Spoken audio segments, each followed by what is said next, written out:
Hello, Assalamu alaikum class. This is Daniel on the behalf of Career Corner Online Academy. Career Corner Online Academy Pakistan जी वाहिद academy आहे जेकी तव्हांखे सभिनी सब्जेक्टनि जी preparation कराईंदी, जंहिंमें इंग्लिश, उर्दू, साइंस, सिंधी, समाजी प्यास, फिजिक्स, मैथमेटिक्स, पाकिस्तान स्टडी, इस्लामियात ऐं दीगर जेके बि सब्जेक्ट तव्हांजे point of view exam point of view या 5 to 15 जे हवाले सां NTS जे हवाले सां या कहिड़ा बि जॉब जे हवाले सां जेके बि क्वेश्चन अचनि था उन्हनि खे करियर कॉर्नर ऑनलाइन अकेडमी हिकिड़ी प्लेटफॉर्म ते कोशिशि पई करे त हिकिड़ी प्लेटफॉर्म ते जेको सो तव्हांखे इहे सभु नोट्स ऐं इन सभिनी शयुनि जी तयारी कराई वञे।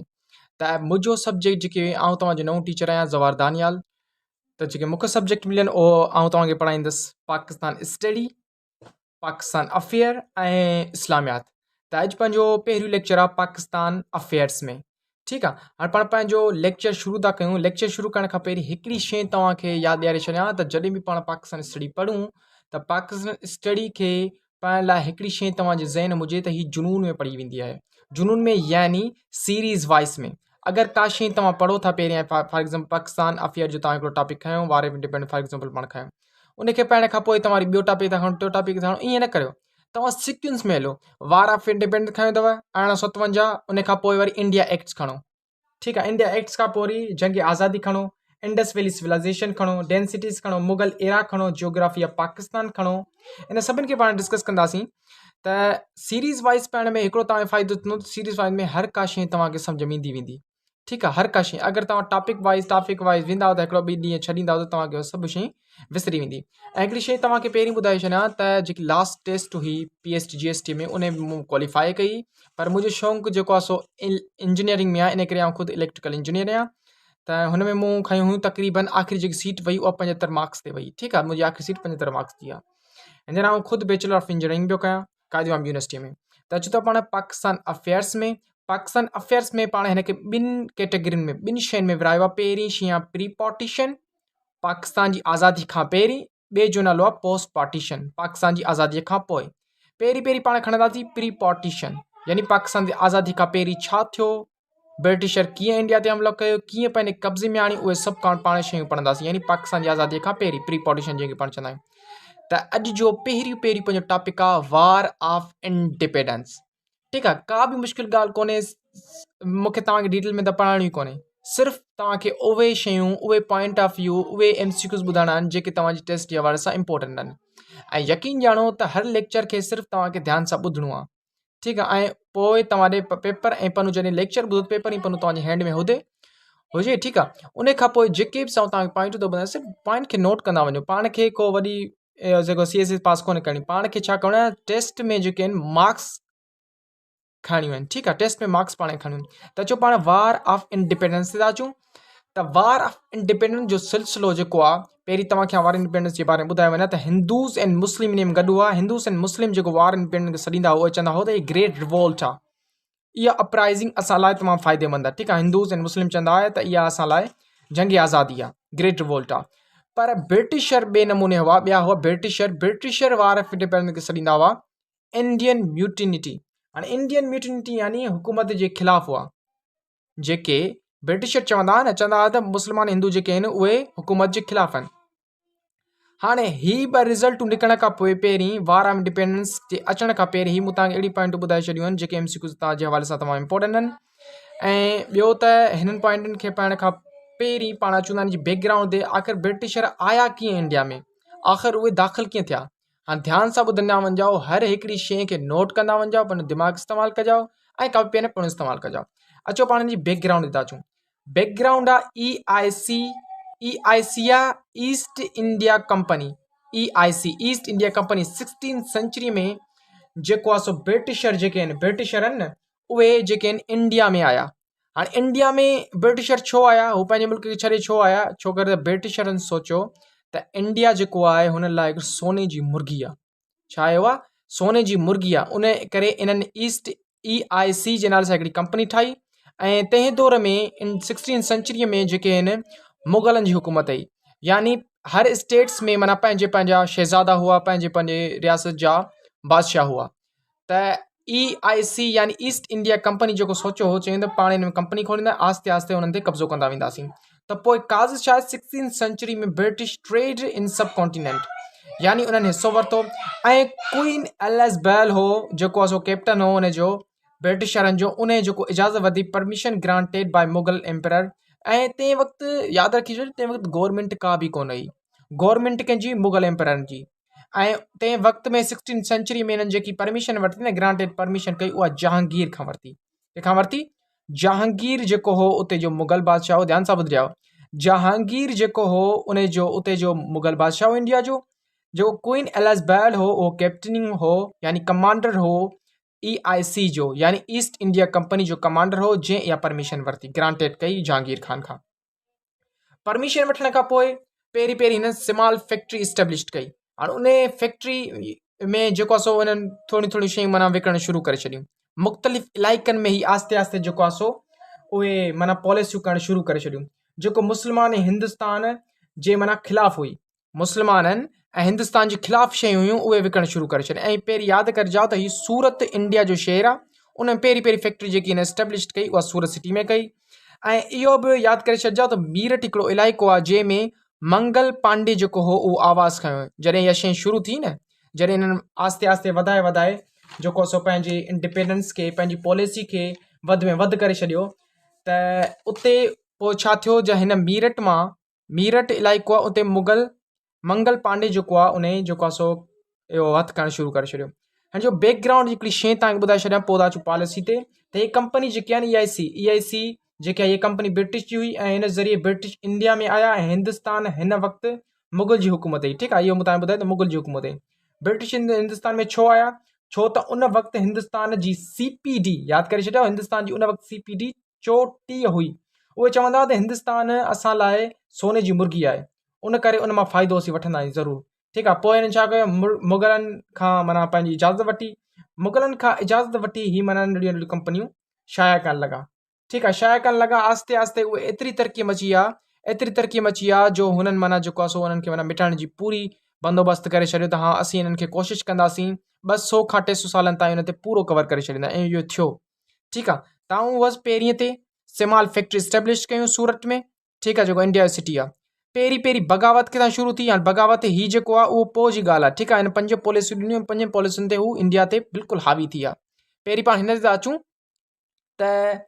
फैक्ट्री इस्टेब्लिश कई सूरत में इंडिया सिटी में ठीकु आहे ॿी शइ आहे डॉक्ट्राइन ऑफ लैपिस ठीकु आहे जंहिंखे एनेक्सेशन पॉलिसी चयो वेंदो आहे हाणे एनेक्सेशन पॉलिसी छा आहे त हिननि चयो त given by the Lord Dalhousie इहा पहिरीं तव्हांखे यादि हुजे MCQs त इहा कंहिं ॾिनी लॉर्ड डलहौज़ी इन जो इहो कारनामो हो त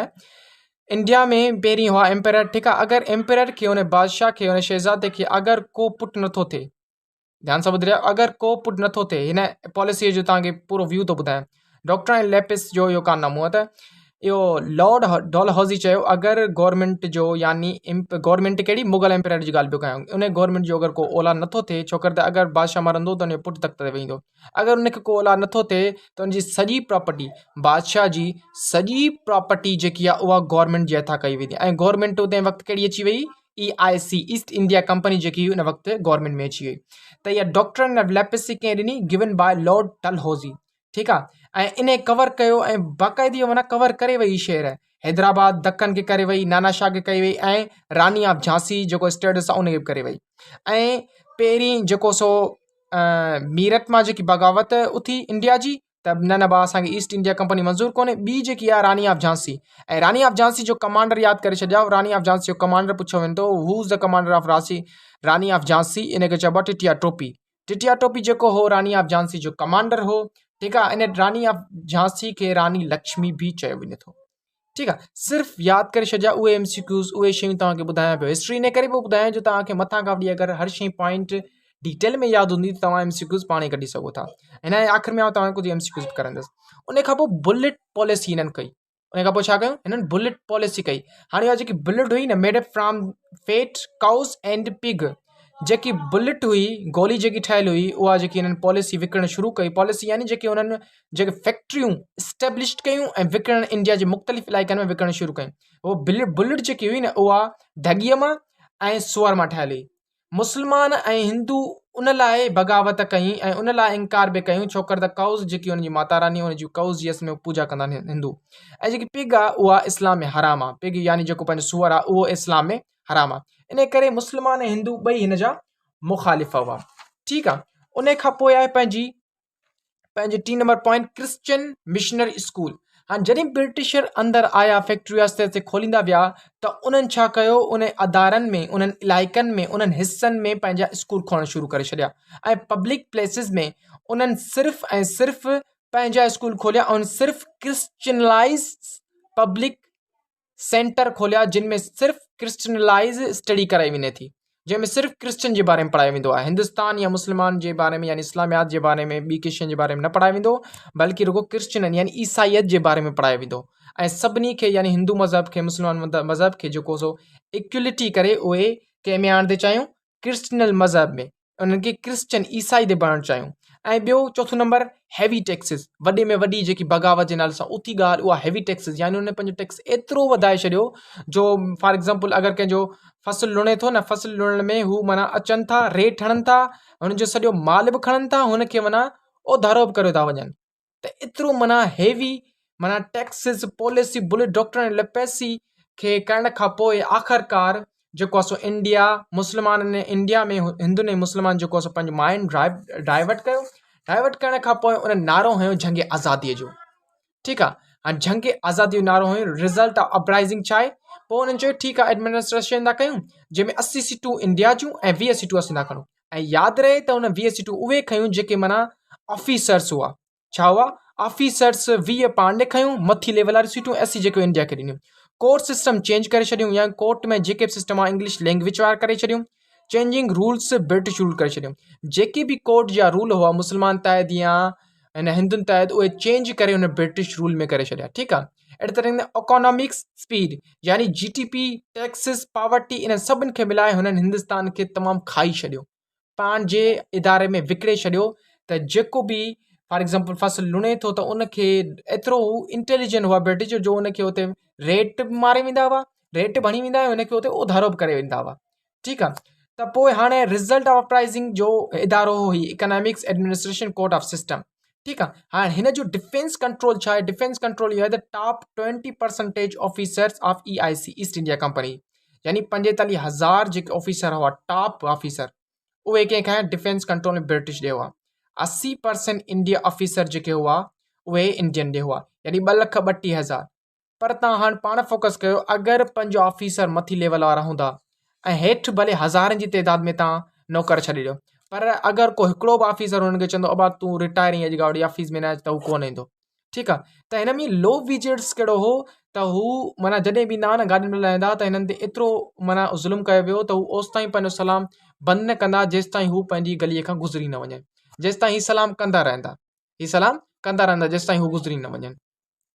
उन खां पोइ त हिननि जेको आहे सो अपराइज़िंग कई, पंहिंजो हथु मथे खयो, जंग आज़ादी जा नारा हया, आख़िर हिन जो माइंड ड्राइव थियो। उहे सभु शयूं इंडिया जी ड्राइवड माइंड कंपनी कयूं ऐं पोइ 1957 में हिननि बग़ावत शुरू करे छॾी इंडिया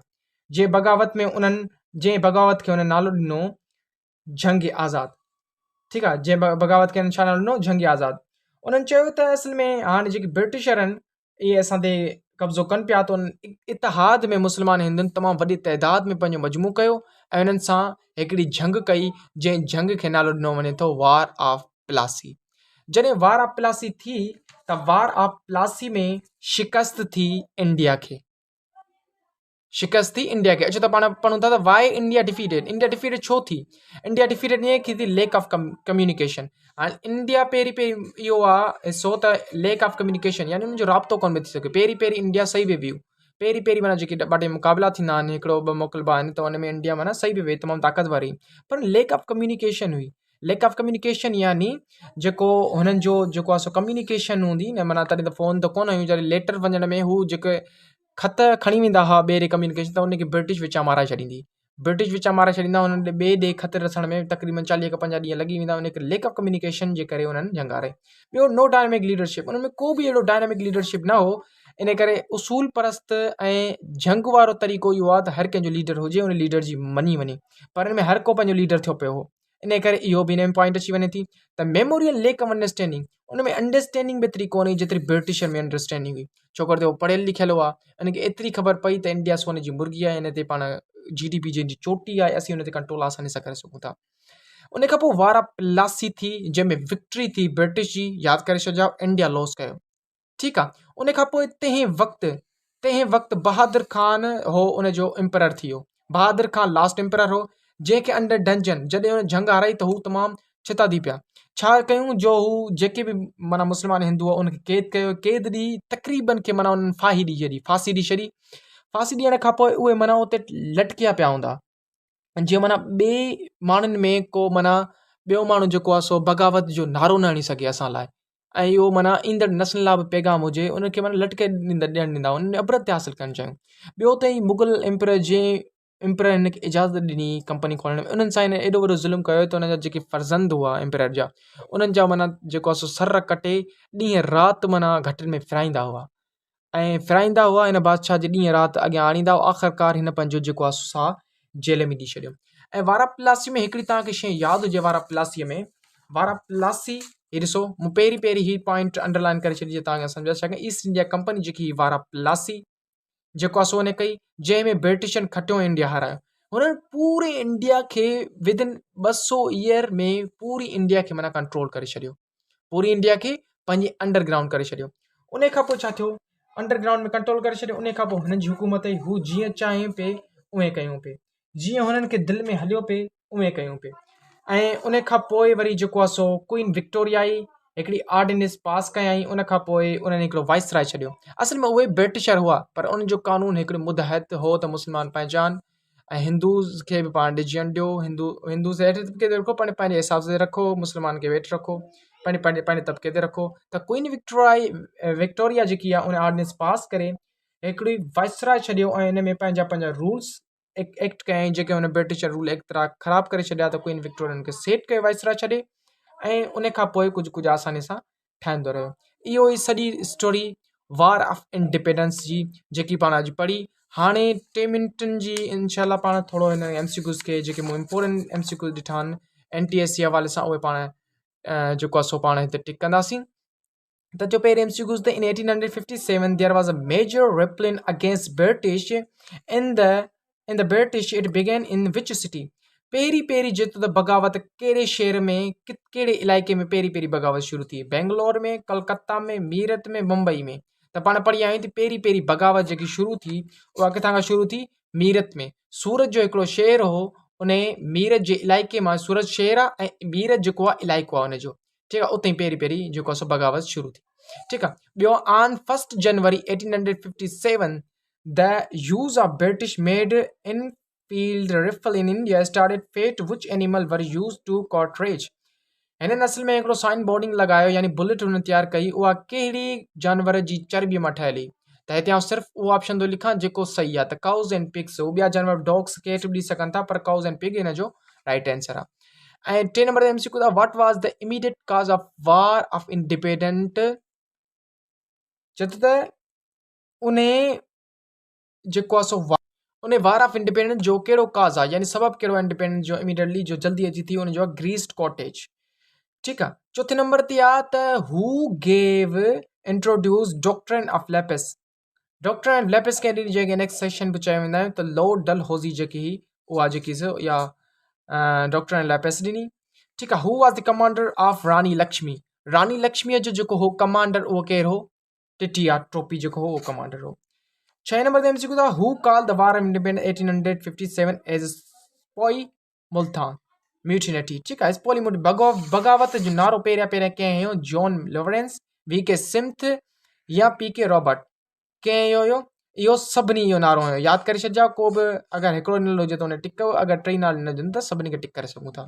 त इनशाला तव्हांखे वीडियो पसंदि आई हूंदी अगरि पसंदि आई आहे त असांजे चैनल खे वधि में वधि शेयर कयो पंहिंजे दोस्तनि सां जेके गवर्नमेंट कॉलेज खां पोइ एक्सपेंसिव माना जेको कॉलेज अफोर्ड नथा करे सघनि त उन लाइ हिते फ्री माहौल आहे सिर्फ़ु 1000 रुपया फ़ी आहे उन खां पोइ महीनो फ्री आहे ऐं सभिनी लेक्चरनि जा उनखे डेली 4 लेक्चर उनखे अपलोड करे मिलंदा जंहिंमें फ्री जहिड़े टाइम ते फ्री हुजनि त उन ते ॾिसी सघनि था thank U very much for your supporting likes thank U